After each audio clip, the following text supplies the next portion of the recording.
Walking Dead Season 4 finale titled A. Now, there were two things that I enjoyed about this season finale that I can say just first off. It basically answered two big questions that were created this season. One of which was, of course, what's going to happen between Daryl and Rick when those two groups collide, because, of course, as we saw, Daryl kind of fell in with the people that Rick, in a sense, tried to kill because he knew when they broke into the house, these guys are crazy. They're choking each other out for beds and stuff.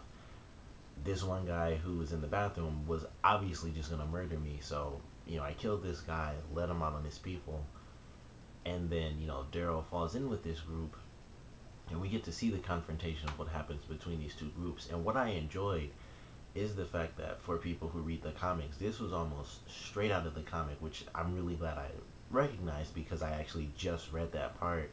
I think during the time I was watching last week's episode, so I would read through and then watch The Talking Dead. I'd read through the commercials of that and try to catch up so I could see what do they bring from the comic to this portion, and it's in a completely separate spot, but it was almost scene for scene how it happened. There were of course more bad guys, but it was a really good scene. It was really powerful, and it did have the exact same impact as it did in the comic, where Rick does something to protect Carl, and he bites this guy in the neck. And this same thing in the comic was just I did something so incredibly ridiculous, like I bit someone like I was a zombie or something like that in front of my son. And then he goes and he repeatedly stabs the guy who's about to rape Carl, and he just continuously stabs this guy. And it was just a big scene in the episode, and it was just a huge moment that I think is gonna go throughout the rest of the series actually. And Carl going through his sort of state of emotions where he thinks about the fact that he feels like he's just another monster too, like Michonne was telling him after she lost her son and her boyfriend and her friend, and she mentioned how she felt like a monster, and Carl feels the exact same way. So it was an interesting little bit in the episode that I wasn't expecting. I thought it would just be them getting the Terminus and us finding out that it is bad, which I knew it just seemed bad, but we did get to see the other people that are at Terminus. So when Rick and his group did eventually get there, I thought, okay, maybe it's not so bad because we get to see behind the scenes and we see them doing this and that. And it's like, okay, maybe they are all right. And then of course things seem fine, and they even give them their weapons back because of course it's like, hey, let's just have these people do whatever.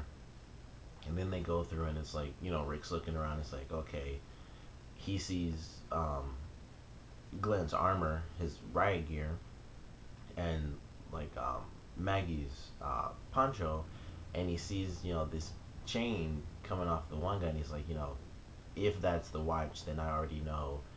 And even though he already saw the gear, he was like, something's up here. If this is the watch, then without a doubt something's gone wrong. And so he finds out it's the watch. He holds the guy up, and from there everything goes crazy. And we do find out in this episode these people are cannibals, because they don't of course really bring it up, but when they're kind of herding them all towards a certain section, which you could obviously tell from the very beginning, because the guy he had a machine gun, he could have just shot them up. He was obviously shooting at their feet to kind of herd them towards a certain path. But these people are fairly insane. Like, they kind of glance past the room with the candles and stuff. I don't know what that was about, and has all the writing on the floor and stuff. But they herd them eventually to their final location, and they put them in the train car, and that's where everyone else is. And before that scene, when they're kind of herding through, there's a section where they're just bones and blood all over the floor, and they've been eating people. And it's just interesting to finally get that answer. And that is one of the other great things about this episode. We do get a final answer as to what is Terminus. Is it good or is it bad? And we find out it is just as bad as a lot of people would probably expect. And we also get to see who is there and who is not. And of all the groups, the only group that actually hasn't made it there yet is Carol and Tyrese and Judith. And initially, just before Rick actually went into the train car, I thought, them showing like the powdered milk and stuff on the ground meant that Judith was in the car too, because I thought it was such a weird thing to show, like, powdered milk. I thought the only reason they would have powdered milk would be to make milk for a baby, and that's just the first thing that came to my mind. Like, the night basically where Rick and his group had to fight against, the new people that Daryl found. During that point in time, that's when Carol and Tyrese finally made it to Terminus, and so Rick and his group was eventually, they would end up being the last people. But when they go into the train, it's just Glenn's group and then Maggie's group. So Carol and Tyrese and Judith aren't there yet, so they will get there, next season, and we'll have to see how that plays out, because who knows how it'll play out. It could play out exactly the same, where they get put into this train as well, and I'm very curious to find out why is it that they put Glenn and his group, why did they put all of them in the train when they weren't really trying to do anything except for get there. And now I understand with Rick and his group, where it's like, they look around, they see stuff from their people, and then they hold a guy up.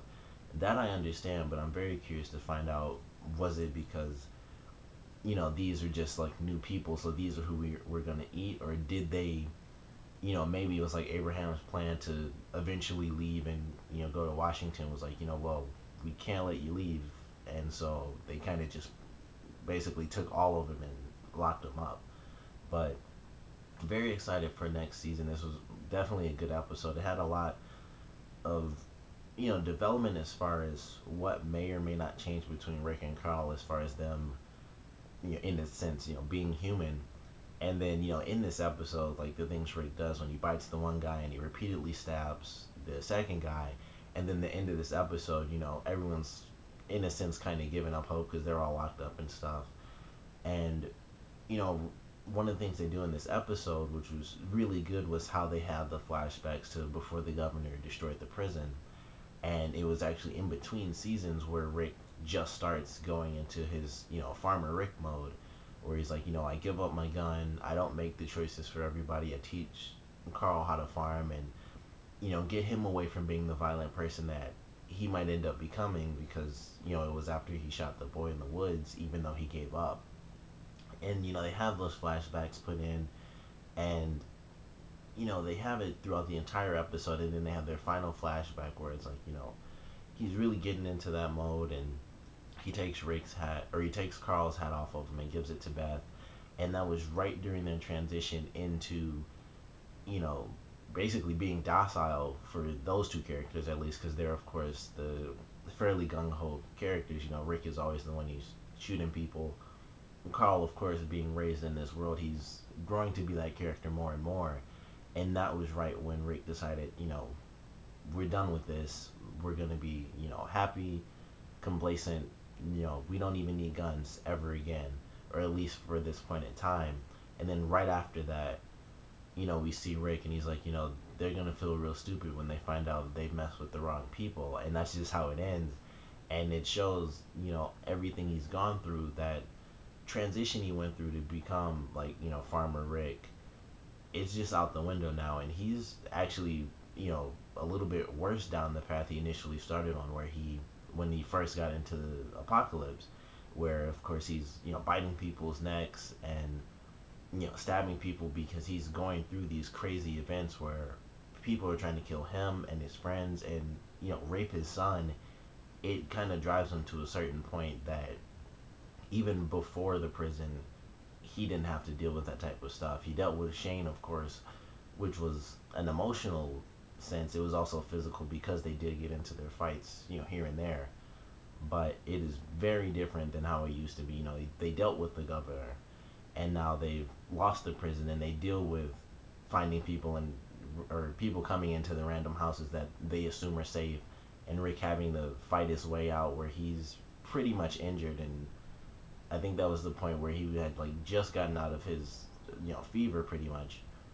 And, now he's attacked these people, he's killed them, and defended himself and his family, and also his friends, who, at this point, they are all family.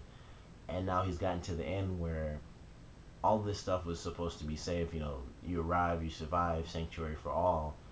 And he finds out the people who clearly arrived before us, who are our people, have been either killed or put somewhere, and all their stuff has been taken, and now the same has happened to us, and we're gonna kill all of these people. Like, you could just tell that was his mindset, and that's just, it was a great way to end it. And I was so mad that it did, because of course it's, season finale, and it leaves so many things open. It's not the type of ending where it's like, I could imagine this is gonna happen or that.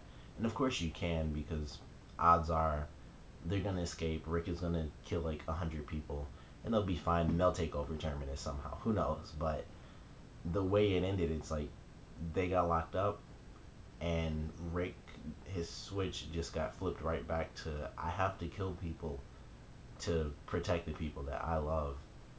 And we have to wait for season 5 to come up, unfortunately. But it was a great episode. I'm really excited to see what else we get out of Terminus. I don't know if these characters are going to survive for a long time. Odds are they will be in at least 4 or 5 episodes of the next season, because odds are Rick and his group won't be able to just burst out of the prison. But they'll get someone out, and someone will get, odds are it'll be Rick or Daryl or Michonne or Carl, and they'll get to that bag because they know exactly where it is. Or at least Rick and Daryl do. I don't know if Michonne and Carl, but Rick and Daryl, they both know, so one of them will probably end up getting out, and then another huge war, really, and they might take over Terminus, or it'll be so crazy and messed up that they'll just leave that place and actually find somewhere else that is good. But Terminus right now, it's a place that offers sanctuary, but in actuality it's just a place to be hurted and killed. So I have to wait till season 5 to see what happens. But comment below, let me know what you guys thought of this episode, the season finale of season 4. Did you guys like it? Favorite parts, least favorite parts. Was there something you wanted to see? Did you guys think that all the groups would be at Terminus by the end of this season? Comment below, let me know, and definitely tell me, what do you guys think is going to happen at the start of season 5? Comment below, let me know, and thanks for watching.